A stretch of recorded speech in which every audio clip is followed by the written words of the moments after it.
كل القلوب إلى الحبيب تميل. الحمد لله رب العالمين وبه نستعين على أمور الدنيا والدين والصلاة والسلام على أشرف الأنبياء والمرسلين سيدنا محمد وعلى آله وصحبه أجمعين. Yang kami muliakan sidang pendengar sekalian, Assalamualaikum warahmatullahi wabarakatuh. Alhamdulillah, tazkirah kita kali ini akan menumpukan perbincangan kita mengenai ziarah menziarahi pada ketika bulan Syawal nanti. Tidak lama lagi kita akan menyambut hari raya, maka itulah satu amalan orang-orang Islam kita di Nusantara, saling ziarah menziarahi. Apa ini sebalik ziarah menziarahi ialah silaturahim sidang jemaah sekalian. Tajuk online kita pada ketika ini ialah pemutus silaturahim, dosa yang menghalang ke syurga.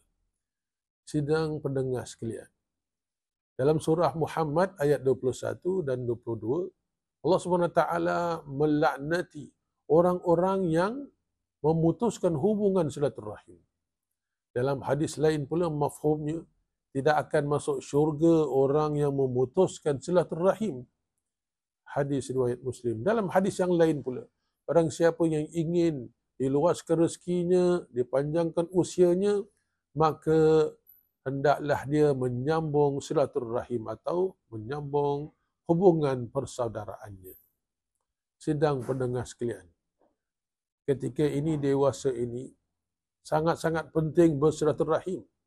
Apabila media sosial hampir-hampir mengambil alih ziarah menziarahi.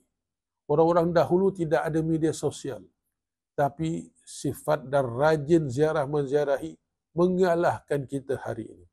Padahal hari ini kita ada kenderaan pengangkutan awam, kita ada kemudahan-kemudahan untuk ke sana, untuk menziarahi, tetapi media sosial sudah menjadi hambatan, menyebabkan susah nak ziarah. Hanya kita berharap pada bulan Syawal ini, sifat ziarah menziarahi ini terus diamalkan, dijadikan satu budaya yang sihat, kerana di sebalik ziarah menziarahi adalah silaturahim. Dengan itu saya mengatakan usaha silaturahim ini pada dewasa ini sangat-sangat mahal dan berharga. Jikanya kita terdengar esok lusa ada usaha nak membasmikan ziarah menziarahi pada bulan Syawal dengan kata-kata bahawa tidak disunnahkan bulan Syawal ziarah menziarahi, dengan sumber dasar mengatakan tiada ada rujukan ayat Quran dan hadis. Kenapa kita nak kena ziarah menziarahi satu sama lain pada bulan Syawal? Tengok orang-orang Arab tak melakukan demikian. Bulan Syawal mereka hanya satu hari, kita sampai satu bulan dan pembaziran berlaku. Sekiranya ada usaha untuk menyekat silaturahim, kita semua sudah bersedia, para jemaah sekalian, para pendengar sekalian, kita dah bersedia untuk menghidupkan ziarah menziarahi, kerana satu, silaturahim ini tak boleh digantikan dengan media sosial. Kita datang dengan tubuh badan kita sendiri, memohon keampunan. Itu adalah satu budaya yang sangat berharga ketika ini.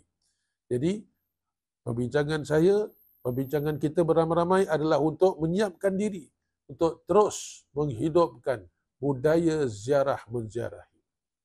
Sedang pendengar sekalian, tahu tak kita, orang yang rajin mengumpulkan pahala akan nanti akhirnya kadang-kala masuk neraka juga. Kenapa? Sebab dia terlalu rajin mengumpulkan pahala, terlupa untuk menjalin hubungan persaudaraan. Dia telah buruk dalam silaturahimnya, maka akhirnya dihumbankan dalam neraka. Pahalanya tak dapat nak menolong. Yang kedua, perkara yang kedua yang saya ingin tekankan dalam mafhum hadis daripada Nabi SAW, ada seorang digelar ahli abid, iaitu ahli ibadah, tapi akhirnya masuk neraka, sidang jemaah sekalian. Kenapa? Kerana dia suka atau dia ada dan pernah mengganggu jiran sebelahnya, dan tidak meminta maaf atas perbuatan salahnya sampai ke hari kewafatannya. Walaupun dah jadi abid, seorang ibadah pada Allah, masuk neraka kerana mengganggu jiran sebelah. Ini menunjukkan betapa hebat hubungan kita antara satu sama lain. Samping hubungan kita dengan Allah, hablum minallah, hablum minan nas, hubungan dengan manusia pemain peranan besar dalam ibadah kita. Tengok saja keridaan Allah. Keridaan Allah yang sangat mahal tu, yang sangat berharga, tak diberikan semudah-mudahnya kepada hamba-hambanya. Digantungkan Allah keridaan tu pada manusia. Siapakah manusia yang digantungkan keredaannya itu? Ialah mak bapak kita. Ridallahu fi ridal walidain wa sukhtullah fi sukhtil walidain. Keredaan Allah tu tertakluk kepada keredaan mak bapak kita. Dan kemarahan Allah kepada kita tertakluk pada kemarahan mak bapak kita. Kalau hubungan kita dengan mak bapak kita baik, alhamdulillah, artinya dengan Allah juga baik. Dan sebaliknya. Maka dengan itu saya akhiri pesanan untuk terus bersilaturahim, menziarahi satu sama lain dengan sebuah hadis Nabi SAW yang diriwayatkan Imam Bukhari, yang lebih kurang maksudnya, bukanlah orang itu digelar penyambung silaturahim kerana dia dapat balas jasa baik seseorang, tetapi orang itu disebut sebagai penyambung silaturahim apabila hubungannya diputuskan oleh seseorang tapi dia menjalinkan semula.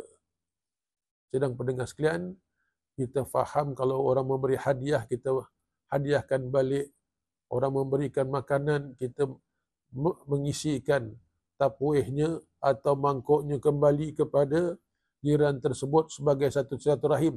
Betul, tapi Nabi menggelarkan bukan itu yang sebenarnya, walaupun ada nilai silaturahim, iaitu saling menghadiah satu sama lain, tapi penyambung silaturahim ialah apabila kita diputuskan hubungan, kita tak diberi peluang atau kita tak diziarahi, tapi kita terus menziarahi, kita terus menjalinkan hubungan, walaupun dia tidak ziarah kita, walaupun dia tak menjalin hubungan kita. Itu sebenarnya orang yang digelar penjalin hubungan, iaitu penjalin silaturahim. Mudah-mudahan Allah melimpahkan taufik hidayah kepada kita agar kita terus dapat hidupkan budaya ziarah menziarahi pada bulan Syawal, agar ia menjadikan satu warisan kita sepanjang zaman, iaitu agar kita sentiasa mempunyai hubungan baik dengan manusia. Billahi taufiq hidayah. Assalamualaikum warahmatullahi wabarakatuh. كل القلوب إلى الحبيب تميل ومعي بهذا شاهد ودليل أما الدليل إذا ذكرت محمدا صارت دموع العاشقين تسيل